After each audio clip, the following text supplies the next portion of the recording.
Looking to improve your diet in the new year? Try seeing a personal dietitian with Nourish. Nourish has hundreds of dietitians who specialize in a variety of health concerns, including weight loss, gut health, and more. Meet with your dietitian online and message them anytime through the Nourish app. Nourish accepts hundreds of insurance plans. 94% of patients pay $0 out of pocket. Find your personal dietitian at usenourish.com. That's usenourish.com. Where'd you get those shoes? Easy. They're from DSW. Because DSW has the exact right shoes for whatever you're into right now. You know, like the sneakers that make office hours feel like happy hour. The boots that turn grocery aisles into runways. And all the styles that show off the many sides of you, from daydreamer to multitasker and everything in between. Because you do it all in really great shoes. Find a shoe for every you at your DSW store or dsw.com. Looking for a new home should be exciting, not frustrating. That's why Homes.com might just be the best home shopping site out there. Imagine searching for your dream home without ads cluttering your view. Homes.com's sleek, beautifully designed, ad-free interface makes your search simple and distraction-free. And if you're a parent, you know how important school information is. Homes.com gets it. They're the only site with detailed school and district info from multiple sources, including reviews from Niche. Plus, they've got a super comprehensive and transparent agent directory, making it easy to find the right expert to guide your journey. Oh, and here's a game changer. Homes.com always connects you directly with a listing agent who knows the home best. They even go beyond the basics, offering the most in-depth neighborhood content of any home shopping site, packed with details to help you find a community that feels like home. And the search tools? Unmatched. With 22 data visualization layers, 7 environmental layers, and filters for commute times and architectural styles, Homes.com truly is the home search you've been searching for. Go to Homes.com. Homes.com. We've done your homework. It's time to get in the zone. Time to get in the zone with the 49ers Web Zone. This is the No Huddle Podcast with Al and Brian. What's up, faithful? You're listening to another episode of the 49ers Web Zone No Huddle Podcast, a part of the Odyssey Network. I'm Brian Renick. He's Al Sacco. Al, you noticed it right when you logged in.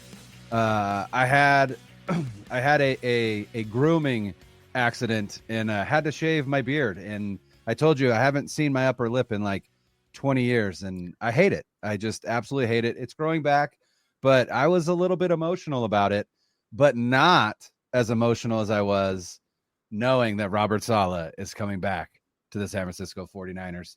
How excited were you when the news came down that the 49ers did indeed get their guy, even though the process was not ideal? I don't know if I'd say I was excited because I still always kind of thought it was going to happen. Like I said, I was 80% sure, even with all the drama, that it was going to happen. The only way he was going to get a head coaching job, I thought, was if something crazy happened in Jacksonville. Something crazy happened, and then something even crazier happened when they brought Liam Cohen back. And then Dallas comes in last minute with, are they going to offer him a defensive coordinator spot? And it's never a dull moment with the Niners. So I was like, if that happens, I wouldn't be surprised. But in the end, they got their guy. In the end, it's the right hire, despite the way they went about it. Maybe they put all their eggs in one basket, but they got him. And it's a good hire because Kyle Shanahan had needed to make the right hire this time after Steve Wilkes one and done, after Nick Sorensen one and done. They didn't work out. He brings back Robert Saleh, who has already worked out. You cannot say, even if the Niners defense is horrible, it's probably going to be a roster issue and not or a personnel issue, I should say, not a Robert Saleh issue. We know he's a good coach. We know he's a good defensive coach. It's the right hire. They got their guy in him. They also get Brant Boyer, who comes over from the Jets as a special team coordinator. I think it's huge. Yeah, it's a good hire. And from 49ers.com, they said during his Jets tenure, which was 2016 through 2024. So that's 3 coaches. So right there, that tells me he was there through 3 head coaches, which is a good thing. He led a special teams unit that ranked tied for second in total touchdowns with 9, second in blocked punts with 8, tied for 5th in special teams points scored with 63, and opponent kickoff return average 21.8. He's had a couple players earn first team All-Pro honors, Braxton Berrios and Andre Roberts, and 3 players who got selected to Pro Bowls under him. Yeah. So he's an accomplished coach. He's a good coach. I mean, look, I don't think anybody is experts on Brant Boyer, but certainly reading what he did and seeing what the Jets accomplished with him. And also, like I said, the biggest thing, when you get new head coaches and they keep you on, you're doing something right. So that's a good sign. So 2 really good hires here at 2 spots they needed to. I don't think it fixes some personnel issues they have there, but coaching, Brian, they're better than they were when the season ended, I think by a lot. By a long shot, yeah. Also what this does, I think it frees Kyle Shanahan up a lot. Yes. To concentrate more on the offense and his other head coaching duties, because now Robert Saleh will be the head coach of the defense. Kyle's, well, I'm sure he'll still, touch base and be involved somewhat. He's not going to have to feel like he needs to be in these meetings or whatever else, oversee what he's doing. And same thing with special teams. You got two guys who can run those divisions, and he doesn't have to worry about it. Yeah, I still think one of the most interesting tidbits to come out of that Super Bowl loss against the Chiefs was the fact that Kyle Shanahan had quite a large hand in coming up with the defensive game plan prior to that game. Obviously, I don't think that that's necessarily going to be the case with Robert Saleh there. That's a guy that he trusts. It's a guy that has proven himself in this league. I know Steve Wilkes has done that as well, but again, he was new to Kyle Shanahan, no prior no prior relationship or anything like that. I think the most interesting thing to come out of Robert Saleh ending up with the 49ers, because the Jaguars, as dysfunctional as they are, finally did the right thing, which was to fire Trent Baalke, which allowed them to re-engage with Liam Cohen, the former offensive coordinator for the Bucs, and eventually hire him. However, what I think is interesting is that Saleh was, it was reported that Saleh was already putting his staff together, because after Cohen removed his name, I think Saleh probably felt like he was the front runner for that job. And so I think that Brant Boyer hire is probably Robert Saleh telling Kyle Shanahan, like, hey, look, I was putting a staff together. Brant was going to be my special teams coordinator. I know that you need one. I can vouch for him, and now all of a sudden he went from not a nobody, but no one no 49er fan had ever heard of Brant Boyer. And then all of a sudden it comes out that he's the front runner for the job. And you're like, wait a second, like they hadn't even interviewed him yet. And so I have to think that that's probably part of why that happened. And then makes a lot of sense. I would, and then on top of that, both Nick Sorensen and Brandon Staley are both gone. Nick Sorensen is now the special teams coordinator in Dallas. Yeah. Okay. Again, don't know what's going on there in Dallas with the Brian Schottenheimer hire. I mean, whatever, Jerry, you do you. But it'll be interesting to see if Saleh brings some guys in, like a Joe Woods possibly, who was here before with Saleh as the as a pass game coordinator, secondary guy, because they're going to need it. They've lost some assistant coaches, and again, Saleh was putting a staff together. You think he'd want to do a solid to as many of those guys as possibly can. So it'll be interesting to see how many of those names get announced as the weeks progress. And it's just good to see the Niners kick off the offseason with some positive news, because it feels like there's just been nothing but holdouts and drama and all these types of things in the offseason. And there's more to come, because we're waiting on Brock Purdy's contract and everything else that's going to happen. And we'll get into some of that in the show. But it's a great start. We talked about, or everybody has, I should say, the bad vibes last year and last offseason and last training camp. And you're starting off with some good vibes right now. I don't think there's a single person you could find who would be upset that Robert Saleh is coming back to the building. No. Not one. I don't think one within the building. I don't think nothing. Everybody's excited about this. He's a really good defensive coordinator, regardless of what happened with him as a head coach. It's interesting with me as a head coach, because I keep saying I'm surprised he got so much interest based on what happened with the Jets, based on sort of the feedback in New York. But what it says is that he's still very well respected in the NFL. And it's kind of, he was with the Jets and he got Aaron Rodgers forced on him, and they missed on the quarterback. And maybe it didn't have anything to do with him. He's a defensive guy, and Zach Wilson. And he's not getting a whole lot of blame for that. And when you look at what happened with the Jets, they were underachieving with a good defense early in the season at 2-3. They fired him and the wheels came off. Mm-hmm. The defense was horrible. The offense was horrible. Everything about the Jets was horrible. And you go from an underachieving team to a joke when Robert Saleh left. So maybe there was more there than he was getting credit for in terms of the job that he was doing, keeping things together in what is and sort of always is a dysfunctional organization. So it's awesome to have him back. It's exciting. Boyer we'll see as the year goes on, but this does look like a solid hire. And hopefully he's going to try to bring some people in too, some special teams guys, that he likes and everything else. But it's, for the Niners fans who had a full season of bad news, 2024, starting with a really tough Super Bowl loss. It was a tough year to be a Niners fan. In 2025, we get a little bit of good news to start out with, man. And the fan base deserves a little bit of good news. So I'm happy to talk about some positive stuff. Yeah. My only concern, and this was my concern when it came out that Saleh was, essentially it was Saleh or bust, is it certainly feels like we're going to be in the same place next year, because I have a feeling the 49ers defense is going to be good again. And Robert Saleh is probably going to get another head coaching opportunity. So what I am most interested in is whether or not this coming season we start to be able to either recognize or be told kind of who might step in once Saleh gets another job. Like when Saleh left for the Jets, everyone knew that DeMeco Ryans was just going to step up into that role. And the name that and I don't think it'll be this name, because unlike DeMeco Ryans, he's still a little bit too new to this. But KJ Wright, who was the defensive quality control coach last season for the 49ers, he's currently in Mobile at the Senior Bowl, coaching edge and outside linebackers, which I think is pretty cool.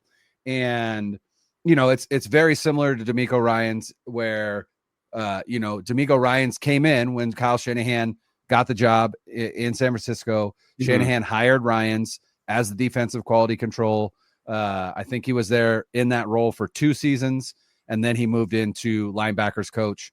And then I think a season after that is when he ended up taking over as defensive coordinator. KJ Wright's first year was last year. I'll be interested to see if he gets an assistant role or if he stays in that quality control. But I think you gotta, with knowing that Saleh is the hire, obviously he is the hire. You have to have your succession plan, because that he's going to get another opportunity. And so it looks that way. And if none of those opportunities are solid, maybe he stays, another year, but you got to prepare for the future already, because again, that he's going to be gone. So that's my only, that's the only disappointment to me, simply because, I would have loved to see Kyle Shanahan get his Steve Spagnuolo, but it was not to be. And, it's hard to be disappointed knowing that, Robert Saleh is your defensive coordinator, because, he's been a top defensive play caller for 5 seasons now, 6 seasons now. So he's proven. He's a proven commodity. Yeah, proven commodity, and a proven commodity with your team. There's really no, other than losing him, I don't see the downside to it at all. It's just a tremendous move. You just realized your business needed to hire someone yesterday. How can you find amazing candidates fast? Easy. Just use Indeed. Stop struggling to get your job posts seen on other job sites. Indeed's sponsored jobs help you stand out and hire fast. With sponsored jobs, your post jumps to the top of the page for your relevant candidates, so you can reach the people you want faster. And it makes a huge difference. According to Indeed data, sponsored jobs posted directly on Indeed have 45% more applications than non-sponsored jobs. Plus, with Indeed sponsored jobs, there are no monthly subscriptions, no long-term contracts, and you only pay for results. And listeners of this show will get a $75 sponsored job credit to get your jobs more visibility at Indeed.com/listen. Just go to Indeed.com/listen right now and support our show by saying you heard about Indeed on this podcast. Indeed.com/listen. Terms and conditions apply. Hiring? Indeed is all you need. This cold and flu season, Instacart is here to help deliver all your sick day essentials. Whether you're in prevention mode and need vitamins, hand sanitizer, and that lemon tea your Nana swears by, or you're in healing mode and need medicine, soup, and a lot more tissues. Simply download the Instacart app to get sick day supplies that reinvigorate or relieve delivered in as fast as 30 minutes. Plus, enjoy 0 delivery fees on your first 3 orders. Excludes restaurant orders. Service fees and terms apply. There's one thing that will forever change the way you sleep, and it's the softest, 100% organic cotton sheets from Boll & Branch. You'll fall asleep faster, wrapped in the most luxurious comfort. You'll never sleep hot again with sheets that feel breathable to sleep in. You'll experience the purest softness on night 1 and feel your sheets get even softer with every wash. Discover the difference with 15% off your first set of sheets at bollandbranch.com with code Odyssey. Exclusions apply. See site for details. I want to get into, well, you know what, before we get in, I want to talk about some free agent stuff. But before we do that, I wanted to comment on just the games the past weekend, specifically the Bills and the Chiefs, because I was pretty vocal during the Bills and the Chiefs game. I was a little annoyed, a little upset. Had a few days to think about it. Here's what I think of the whole situation. First of all, the game. The Bills did a lot of things to lose that game. They kept running a QB sneak to the left instead of doing a tush push, even though Kansas City was stopping it every single time. Or giving it to James Cook.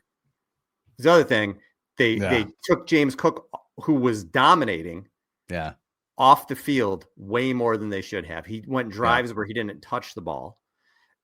Sean McDermott's defense is atrocious. He is a terrible big game coach. They got annihilated against the Ravens. Other than 3 turnovers, the Ravens didn't punt. They went up and down the field. Right. The Chiefs didn't score 30 points all season. They get 32 in this game. There are a million reasons why the Bills lost this game. Having said that, the catch or non-catch, whatever you want to call it, with Xavier Worthy, where it looked like the ball hit the ground. It didn't look like the ball hit the ground. The ball did hit the ground. The 4th down play, which is what everybody's talking about, where Allen, again, they did the sneak left. It looked to me like he got the first down. You're going to see people who pause it and take pictures at different parts of where Allen's body was and draw a line. But when you watch the play live and you slow it down, he got the first down. So that was frustrating. So this is where I am with it days later. I'm sorry to go off of the Niners and go on a tangent here. It just popped in my head. Whether you think the refs are fine and they make the right calls, whether you think the refs suck, whether you think the refs are completely incompetent, which is where I am, or if you think the refs are rigging things, which a lot of people do. I'm not watching the Super Bowl. I'm out and I'm not watching it. But there were like 300 people who responded to it. And I thought a lot of them were going to be like, oh, you're a crybaby. You look weird. I'd say 95% of them were like, I'm out too. This is rigged. I can't believe how many people actually think it's rigged. And I don't blame them. But this is my point. So again, whether you think incompetent, you just don't like them, you think it's rigged, whatever you think it is, the bottom line is the most watched conference championship game in the history of the NFL. Was it really? I'm pretty sure I saw that today. It was like 58 million viewers, something ridiculous. Okay. The story that came out of it is the officials. Just pathetic. That was the biggest thing anyone's talking about. Not that the Chiefs, not that Patrick Mahomes is maybe the greatest quarterback we've ever seen. And I saw a stat. It was late in playoff games. So like you're down by a field goal or a touchdown in your last drive, something along those lines. Brady's 5 for 11. Breeze is 3 for 6, which are better averages. Mahomes 7 for 7. Like he's amazing, but we're not, and the Chiefs do a lot of little things to win. They also are very fortunate in terms of calls that go their way or aren't called against them. Both things can be true, but we're coming out of the game not talking about any of that. We're coming out of the game again talking about the officials. The NFL has to find a way to stop this. And these were plays that went to review. So this isn't an eye in the sky thing or a thing where we have to say, like we were talking about last show, some of these roughing the passer calls, you have to review them. Yes, you do have to do that. You have to have replay assist. But even the things they are doing replay assist, they're still getting wrong. So what is the NFL going to do here? Do they have to rely on technology for first downs? Probably. They're probably going to have to move in a direction where they take the game out of the officials' hands as much as possible, because there are millions of dollars on this game. There are legacies on these games. Josh Allen's legacy. I mean, Josh Allen is going to be a Hall of Fame quarterback regardless. He can be an all-time great, maybe if he gets that first down and he wins a Super Bowl. Yeah. And it's been skewed in the AFC. Going back to 2001, it's 24 Super Bowls. Brady, Mahomes, Manning, and Roethlisberger have been in 21 of them. So you've only had 4 quarterbacks from the AFC in 20 and 24 Super Bowls, where in the NFC you've had 20 quarterbacks. So I get that it can be skewed if you have that kind of quarterback. But we cannot continue to move the NFL forward with the refs always being the story. I'm frustrated and I don't want to watch the Super Bowl. Yeah, I'm sick of the Chiefs. Yeah, I hate the Eagles. But it's more because I'm tired of the refs being the story. I'm done with it. And I just don't want to fucking watch the Super Bowl and be like, okay, there's another call that got screwed up. And I'll get over it. And I'll be right back with football when it happens, when we kick off again next season. But right now, the last game of the year for me happened on Sunday because I'm just sick of it. I'm sick of it. And I think a lot of people are. And maybe the only way to get Roger Goodell to understand is if people maybe don't tune in. And it probably won't happen because it's a global thing. But if maybe the ratings are down and people don't tune in, maybe he'll think like, all right, I have to do something about this official stuff. Yeah. And we talked about it, and Spencer, our producer, put in the chat, they need tennis technology. I mean, that's the thing is, like, why are we in the year 2025 and we're relying on 2 officials using their eyes from 20 yards away to place the ball, right? Like, there's no way that there's not technology out there to put a chip in the ball and have, a computerized field, right, where you set the line to gain, and then if that chip reaches that line, light goes on, whatever, and hey, that's a first down. Like, it just, there's no reason why you have to have such antiquated ways of doing things when there is technology out there that can help you be far more precise and accurate. And so that's that's part of the conversation as well. But ultimately, it's the story is the refs. And there's so many people that are trying to to say like, oh, well, the Chiefs, and they'll put up statistics, and it's like, listen, like, you could show me all the stats you want. We watch it with our eyes. We watch it with our eyeballs. You cannot piss on me and tell me it's raining. Like, I'm watching the game.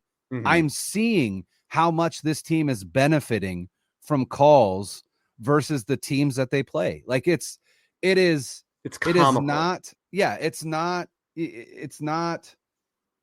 a conspiracy that fans think that the Chiefs get the benefit of more calls. It's a reality. We watch the games.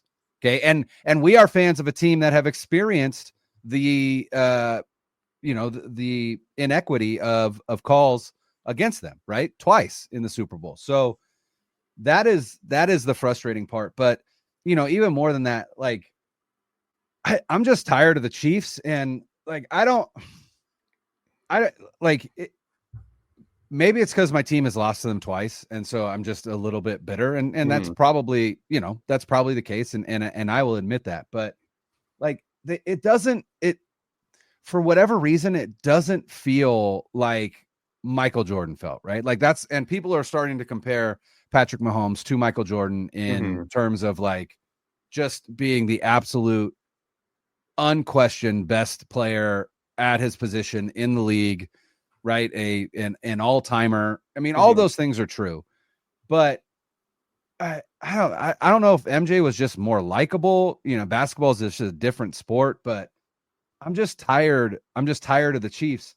And then the Eagles, like, the literal worst fan base in the NFL. Like, I don't ever want anything good to happen for the Eagles, because that means that their fans get to celebrate. And I don't want that, because their fans are absolute trash. And there were stories coming out of the game. There was one, Dave Portnoy from Barstool posted a video where there was a Commanders fan leaving the game, a game that the Eagles won, right? Like, just kicked the shit out of the Commanders, scored 55, had 8 touchdowns, 7 of them rushing, right? There's no reason to be assholes to the fans of the Commanders as they're leaving. And they're still like, one guy walking out wearing Commanders gear, and just a ton of Eagles fans just absolutely just talking shit to him. And then someone walks up and steals his hat and then runs away with it. And it's just like, what? You guys are just assholes. Like, it's just for the sake of being an asshole. And then, they're idiots after they win. Again, our producer put in the chat, an 18-year-old Philly fan died after falling from a light pole that he climbed up after beating Washington. Like, my goodness, that's wild. But so, people are just fucking, yeah, there's no words. There's no words. The last time that the Eagles and Chiefs played in the Super Bowl, I was in Disneyland because my daughter, her birthday is February 13th. And we do Disneyland trips on multiples of 5 birthdays. So that was her 10th birthday. But I did not at all miss it. And I probably won't watch this game either because I just have no interest in it. I just have no interest.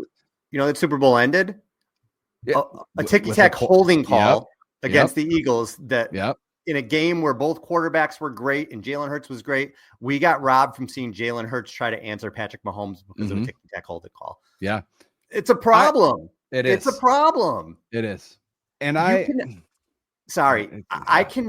understand if it's a penalty, you got to call it, but you got to use judgment. You got to use common sense. If it's a ticky-tack thing and it could decide the game, let the players decide the game. Let the players decide the game, not the officials. If you're guys running a route and somebody tackles him, okay, it's pass interference. I don't care when it is. But you have to, if it's a borderline call, there's borderline calls on every single play in the NFL. Every single play you could probably call holding if you wanted to. You have to let the players decide the game. That's the main thing of it. And getting back to the other thing, Brian and I both love Taylor Swift, right? We're T Swift fans. I have 2 daughters and a wife who is obsessed with her. So it is. Yeah. Folklore is a great album. Love T Swift. It is. But the fact that you're constantly showing her, they showed her like 5 times. 3 or 4 that I can think off the top of my head. It had to be 5 times. And when the Chiefs won, they panned up there twice, like really quickly. When you're doing that, it's not helping anything, NFL, because everybody already thinks you want her at the Super Bowl 2 years in a row. And you probably do. So like none of it, you're doing it to yourself. Like it's over and over again. It has to stop. The game has to get taken out of the hands of the officials. It has to, because it is hurting the product. Yeah. Unbelievable. It's hurting the product, but the problem is it's not hurting the bottom line. And until it hurts the bottom line, we're not going to see. We're not going to see anything. Goodell doesn't care. Goodell cares about money. That's all he cares about. So until that hits him or ratings go down or whatever, it's just not going to matter. What the hell was I going to talk about? Free agency. You got something else to say on this? I was just going to say, when the thing that I thought was wild is I was looking this up the other day, and if you go all the way back to 2003, right? So 22 years ago, there's like 5 quarterbacks who have represented the AFC in the Super Bowl. It's crazy. Tom Brady, Ben Roethlisberger, Peyton Manning, Patrick Mahomes, and then you got to throw it's actually 6 because you had Joe Flacco in 2012, and then you had Joe Burrow in 2021. But again, it's just and that's part of it as well. Is again, the AFC has been essentially represented by Patrick Mahomes, Tom Brady, or Peyton Manning. You'd have to go to 2003. It was Rich Gannon in 2003. Yeah. Was that the 2002 season? Yeah. It was the 2002 season. Yeah. It goes Brady, Gannon, Brady, Roethlisberger, Manning, Brady, Roethlisberger, Manning, Roethlisberger, Brady, Flacco, Manning, Brady, Brady, Mahomes, Burrow, Mahomes. It's crazy. It's 6 QBs in 2 decades. Yeah, that's crazy. Insane. Oh, man. And now we got to pivot back to our Niners. I'm all fired up. Wow. What's up? I just bought and financed a car through Carvana in minutes. You? The person who agonized 4 weeks over whether to paint your walls eggshell or off-white bought and financed a car in minutes? They made it easy. Transparent terms, customizable down and monthly. Didn't even have to do any paperwork. Wow. Mm-hmm. Hey, have you checked out that spreadsheet I sent you for our dinner options? Finance your car with Carvana and experience total control. Financing subject to credit approval. Attention sports enthusiasts, keep the adrenaline pumping and elevate your game day with Chumba Casino. It's completely free to play. No purchase necessary. Whether you're cheering from the stands, on the move, or relaxing at home, Chumba Casino brings the thrill of social casino directly to your fingertips. Experience the ultimate social casino adventure with reels of casino-style games, offering hundreds of exciting options to choose from and fresh new releases every week. There's always something new and thrilling to explore. From action-packed social slots and classic blackjack to engaging bingo and solitaire, the fun never stops. Plus, enjoy generous daily login bonuses and a fantastic free welcome bonus to kickstart your social gaming journey. Dive into the excitement. Discover a world where you can play for your chance to redeem some serious prizes and have a blast along the way. Don't miss out. What are you waiting for? Join now and immerse yourself in nonstop fun and adventure with Chumba Casino. Get in on the action today at ChumbaCasino.com and make every day a Chumba day. No purchase necessary. VGW Group. Void where prohibited by law. 18+ TNC supply. Robert Saleh, you said you think he's going to have a great defense. Big part of that, Brian, they need to get their personnel right, because I don't think they're close to having a great defense right now. And obviously the draft is important. They've only taken 4 defensive linemen since they drafted Nick Bosa. None of them have been impact. Javon Hargrave, who people have whispered maybe he comes back as a free agent with Saleh, but again, it's a rotational guy. He's not going to be somebody who's you're building your defense around. Robert Beal, Drake Jackson, and Kalia Davis were the only 4 guys that they drafted since Bosa in 2019. So they have free agency, because we have free agency coming up, and people are excited about that for the Niners. And the last real impact guy that they had, that when I say impact, made an impact, was a great signing, I think, was Travarius Ward. Yes. Yep. He was phenomenal last year. He had a great 2 years. This year he had personal tragedy. He had injuries. So this year obviously gets thrown out. But his first 2 seasons, he was phenomenal, and it was a great signing. Since then, the last 2 years, notable free agents: Javon Hargrave, who was a disappointment, and he's not going to be on the team this year. Isaiah Oliver, 1 year and was a disaster. Sam Darnold and John Feliciano were both good 1-year deals. Feliciano started in the Super Bowl. Darnold was a good backup contract. But, again, that's not impact free agents that they signed that are going to help them for a few years. Austin Bryant was another guy a couple of years ago. And then you look at in a trade that season, Chase Young, which didn't work out. You look at this season, or I should say prior to this season, Devondre Campbell, disaster. Malik Collins, they got in a trade. He's a serviceable player. Josh Dobbs is a backup. Jordan Elliott, disaster. Leonard Floyd had a decent year.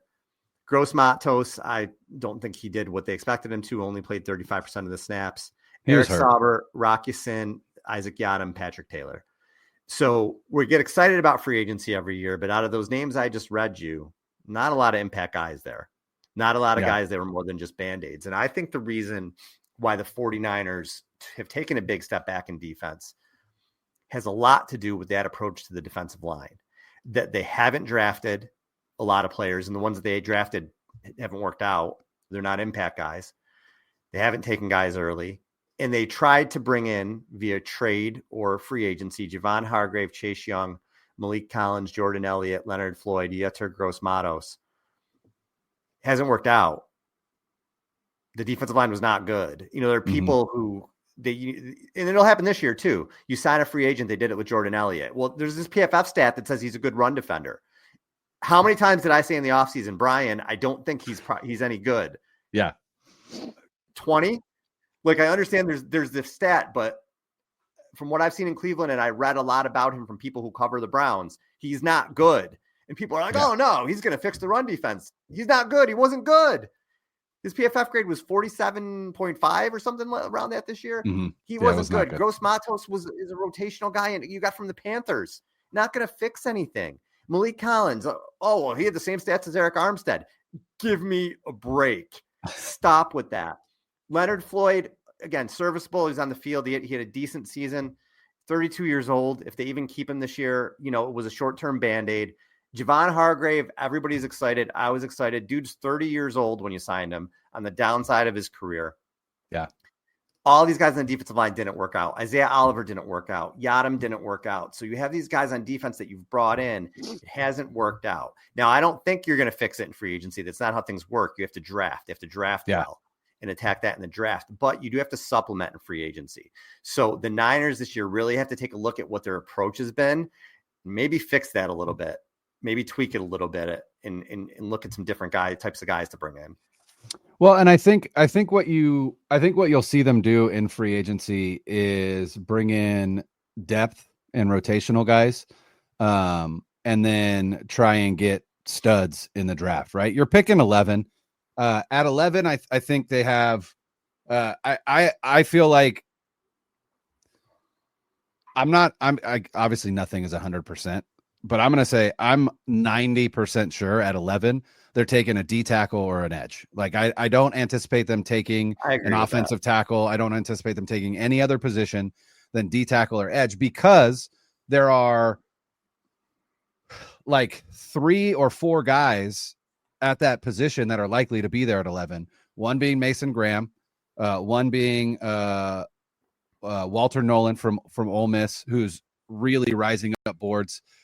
He's in Mobile right now at the Senior Bowl, getting lots and lots of like Aaron Donald comps, which is like, okay.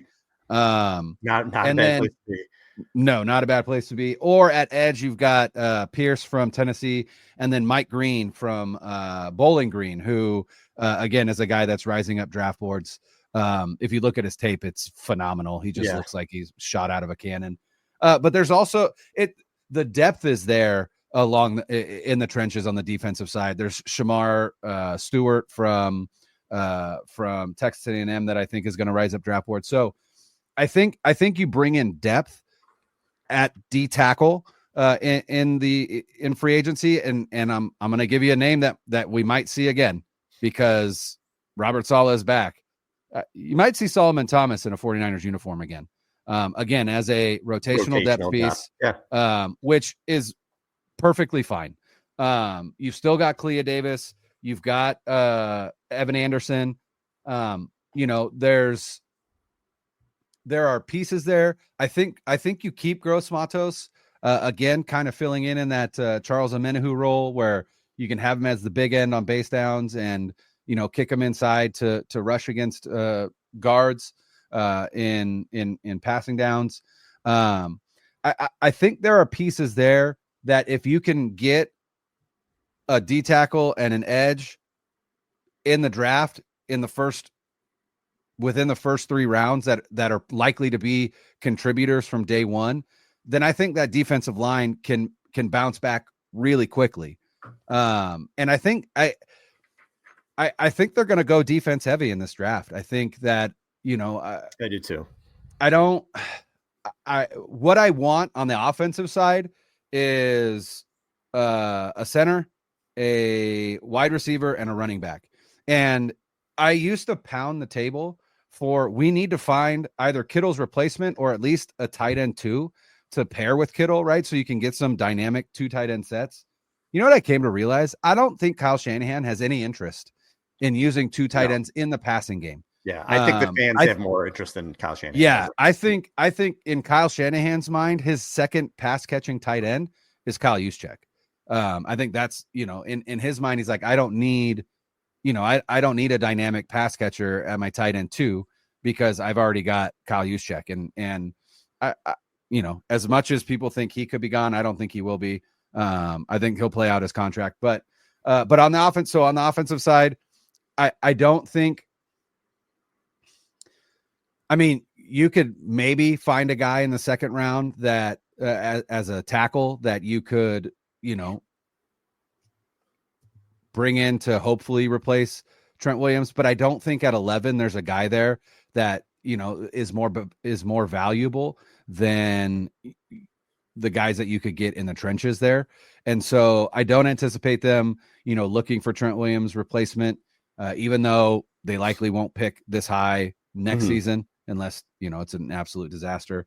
And so, on the offensive side, I anticipate a running back, I hope a center, and another wide receiver. And then everything else I think is going to be on the defensive side of the ball. And you're going to see them hit defensive tackle, edge, linebacker, and safety and cornerback. So let me throw some names at you for free agency, because I think with center, this is the way I feel about center. They need a new one. And Drew I don't Dahlman. know that. Say it again. Drew Dahlman. That's one of the names I was gonna throw 2 names at you. So I don't think they're gonna draft a center to play now. Agreed. but they need a center. I don't think you can go back in the season with Brendel. So 2 names I was going to throw at you: Drew Dahlman, who's from the Falcons. And the second one, someone who's maybe not very good, but he's been in the system for a long time on a good team, Josh Myers from the Packers. Yeah. So you already said one of the names, Dahlman. I can see Ryan Kelly's available from the Colts. He's 32. But those were guys I think you're going to see the Niners involved in Dahlman and again, Josh Myers, he hasn't graded out very well, but again, he's been the starting center on a good offense. He knows the system. He played, obviously with LaFleur. Mm-hmm. He's somebody you could look at too. So things they're and with Dahlman, it's a legacy, his 49ers legacy, right? His dad played on the offensive line for the 49ers. I didn't realize that was his dad. Really? Yeah. Yep. And he played at Stanford. He was a guy that I wanted the 49ers to draft coming out of Stanford. They didn't end up doing it. But now's a good time, right? And he's young, right? So you could ostensibly sign him and think, hey, we've got our center for the next 5 to 6 years. So yeah, I agree. That's my biggest target in free agency is Drew Dahlman. My biggest wish in free agency is Javon Holland, the safety from Miami, but I don't think they have the funds to get him. But Javon Holland is also a Bay Area guy. And our producer Spencer just dropped in the chat. The Jets just hired Steve Wilkes as their defensive coordinator. Oh, interesting. Very interesting. Yeah, I saw that he was top of the list for Aaron Glenn. Yeah. Yeah, I think I agree with you. They're going to draft a running back. I'd be surprised if they don't. There's a lot of backs I really like in this draft, actually. If they bring one in free agency, I mean, Jeff Wilson's available. I think it would be somebody like that. JaMychal Hasty. I don't think it's going to be like a big name. Not a big name, running no. back. They would draft somebody. They need a backup quarterback. Joe Flacco is a name that's already been tied to them. Other guys I'd watch out for as backup quarterbacks. They liked Andy Dalton a lot. He might be someone that they would bring in to kind of hold the fort. And reclamation projects, Zach Wilson and Mac Jones. Yes. All bets are off to me. That would be interesting. Oh man. All bets are off. What if Mac Jones ends up with the 49ers? I wouldn't be surprised. Wouldn't be surprised at all. Yeah. Not at all. Or Zach Wilson. Just bring him in, reclamation type project. I wouldn't be surprised. Well, and that's, honestly, it's the concept is there. Like I think personally, like I wouldn't mind seeing them take a quarterback in one of the middle rounds, because I think Ron Wolf was the one that said like he drafted a quarterback damn near every year, right? Because it's the most important position. You have them for cheap. You have them in your system. You have them learn your system. And if your guy goes down and they play well, you've got trade chips that you can then bring in more assets. So there's no reason not to be drafting quarterbacks and developing quarterbacks all the time. So, look at, Darnold, right? So why not Zach Wilson? Right. You never know. You never know. They need another tight end. I think it'll be a smaller time type guy. Juwan Johnson might be the best tight end available, who I think is an underrated player from the Saints, but the Niners aren't going to spend that kind of money on a tight end. Like you said, I think the fans care about that more than Kyle Shanahan does. I think they need a blocking tight end is what they need. Yeah, it'll be somebody like that. It's not going to be someone who's going to come in and catch 50 balls or anything like that for them. They're probably going to need another veteran wide receiver, depending on Brandon Ayuk, depending on his health, depending on what happens with Deebo Samuel. Who knows if Deebo's even going to be here next year, if they can work out a trade or whatever. But guys that are available, you're looking at Darius Slayton, Brandon Cooks, Amari Cooper, Keenan Allen, Demarcus Robinson from the Rams, Chris Godwin. Johnson. Who was that? Deontay Johnson. Yeah, but he can't. Something's going on there. He's a good player, but there's some kind of attitude thing or something. He can't stick with a team. Trent Sherfield. If you're looking for special teams, but I wouldn't be surprised if they end up with one of those guys again on like a 1-year prove it type deal. I would not be all those names I just mentioned. If they brought in Amari Cooper, who didn't do much with the Bills, on a 1-year prove it type deal, I wouldn't be shocked. None of those guys, Darius Slayton, any of those, I would not be shocked if they brought in any of those guys. But where my mind really goes with free agency, and we've been talking about on the show, is the Robert Saleh effect. Yeah. Our old Jets going to come here. You brought up Solomon Thomas. We brought up Javon Kinlaw, who've been with the Niners and the Jets. DJ Reed. So I'll read some names to you here. So edge. I think a lot of Niners fans like it. What's his name? Ojulari from the Giants. Azeez Ojulari, who is a guy who maybe is a little better than people think or know of, who you could bring in. Is Khalil Mack a guy older? that would take, an incentive type deal. He's an older player, obviously, but Chase a ring. One. Hassan Reddick. I think he's too expensive, but yeah. I think it's too expensive too. But he's a name that you wonder with the Saleh thing. The Niners have surprised us before. Robert Saleh never coached him. Oh, right. He never stepped on the field with Saleh. Yeah. That's right. Yeah, he never stepped on the field when Saleh was there. But I don't know what their relationship is. Maybe they like each other. I don't know. He might have some familiarity with him is what I'm saying. Yeah. But, he never actually coached on the field. Honestly, I think Hassan Reddick is going to go to the Cardinals. He played for the Cardinals before, and then he also played for Jonathan Gannon in Philadelphia when he was, successful. So I actually imagine Reddick ends up in Arizona. That's my prediction. I can see that. All right, cornerback. I don't know that they're going to spend money on a corner because they just gave Dominic Lord that huge contract. So I think that takes out DJ Reed, who would be a great signing for the Niners to come back here and again play with Saleh again. Yeah, DJ Reed in the slot, and then Diamador Lenore and Renardo Green outside. That is great. A great secondary. But again, I don't see them ponying up the money. Again, I think it'll be more of a Yadam type thing where it's a short-term, 1-year type guy. But DJ Reed, man, I can't stop thinking about that. Yeah. You brought up safety. Right, D tackle linebacker. I'll go safety next. I agree with you. Holland would be awesome. Again, I don't think they're going to spend the money, but they need a safety. Yeah. You have Mustafa. You're going to lose Hufanga. There's no way he's coming back. Jair Brown did not have a good season. You can't go in with just Mustafa in his second year. Do they take a run at Justin Simmons this time around? Do they bring someone in like that? The name that I saw, speaking of the Saleh effect, is Ashton Davis, the safety out of Cal who played for the Jets the past 3 seasons, I believe. Mm-hmm. Not a big name, not a superstar, but a solid player.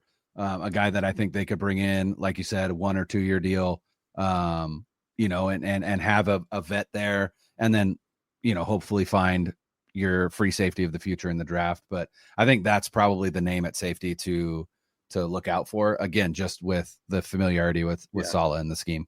That's a good look. It's a really good look. Honey Badgers out there. Do they bring in? I just wonder if they bring in a vet like that, like a Simmons or a Tyron. Who was he with last season? Saints. Okay, sure. that's what I thought. Yeah. Okay. Other names: Justin Reed from KC, Jeremy Chin from Washington. That would be sweet. Listen, Moneyball it, right? Sign Justin Reed as your safety and as the competition for Jake Moody. For kickoffs. There you go. Yes. And field goals. Yeah.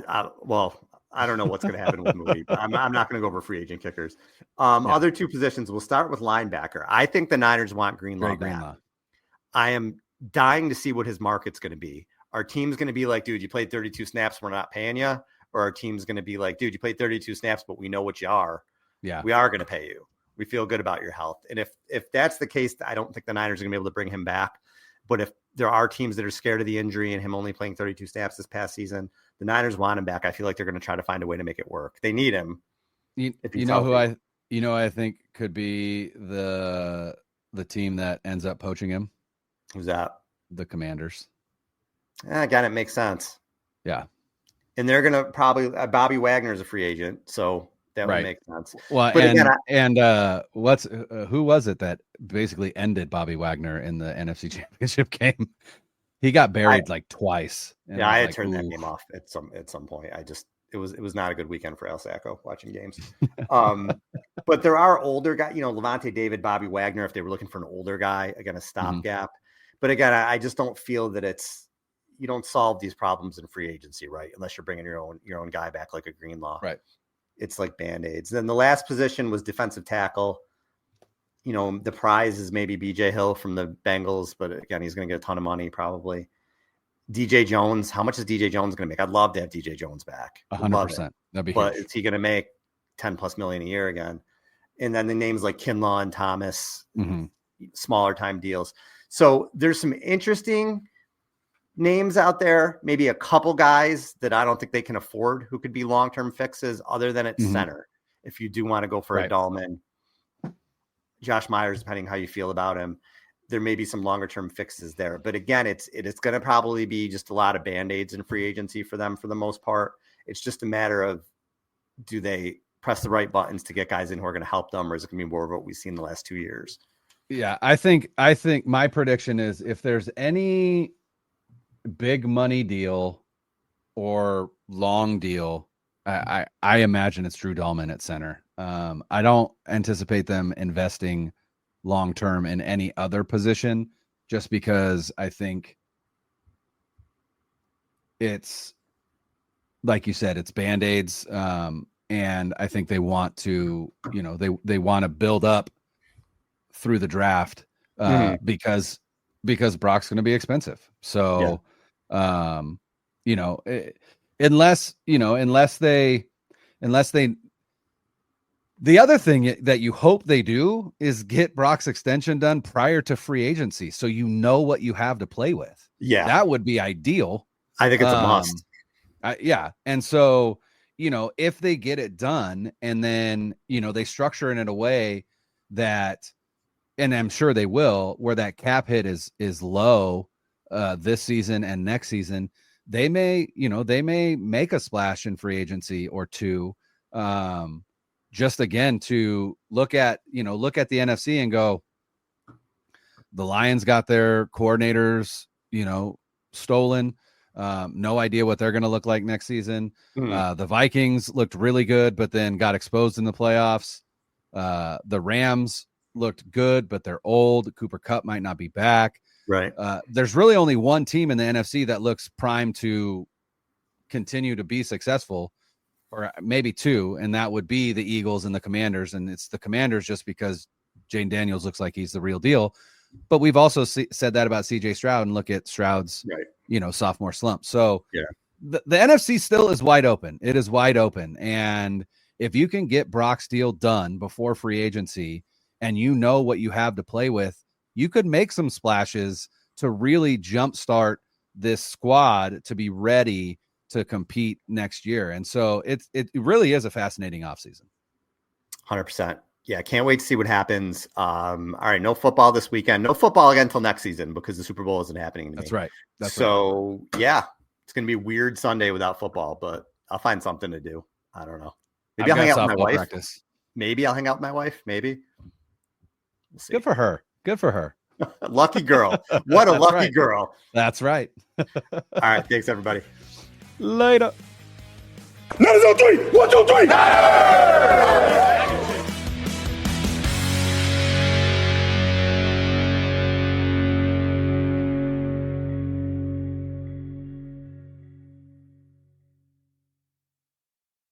.2400 Sports is an Odyssey company.